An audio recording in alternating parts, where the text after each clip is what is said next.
I feel as though watching the market price action the last couple of days, some stabilization has come through because there are hopes that ANC will actually be able to tie up with the DA. And you had the opportunity to speak to the leader of the DA yesterday.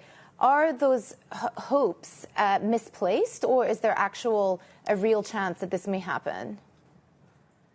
That's right, Joumanna. You know, it was interesting to hear from John and just get his reflection just a few days after we got this election outcome. And in particular, he says really what changed the discussion right now in the conversations is just how well former President Jacob Zuma's MK party there with the green logo at 14.5%, just how well they did. And now, you know, if we talk about prior to this election, the ruling party, the ANC and the DA, these two working together was sort of a long shot, but now just considering what John says are anti-constitutionalists, he says the choice is quite clear between those who are pro-market and anti-market parties. And he says the focus really just needs to be on getting South Africa's economic trajectory back on track. On Tuesday, we also got some more indications that potentially the economic trajectory is off track. GDP numbers showed that the first quarter here, the South African economy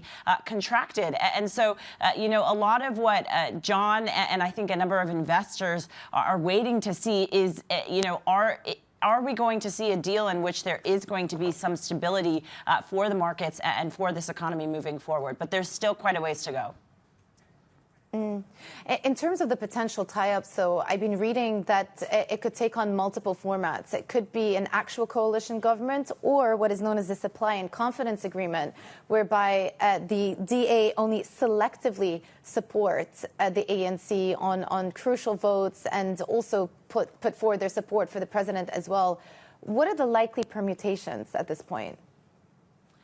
Right. Well, you know, John told us that he actually said they've been to coalition school and they do not plan to move forward with anything that is not set in stone and written and signed on. And so the plan really is for them to come up with some sort of agreement if this is to be, you know, potentially a DA-ANC matchup. But I think we need to remember all of these parties are still quite far apart on a number of issues, and we're not quite sure what are the concessions and the demands that are going to be played into some of these negotiations. And so for the DA specifically, John told us there's a few red lines that they are not willing to negotiate on. Here's part of what he told us.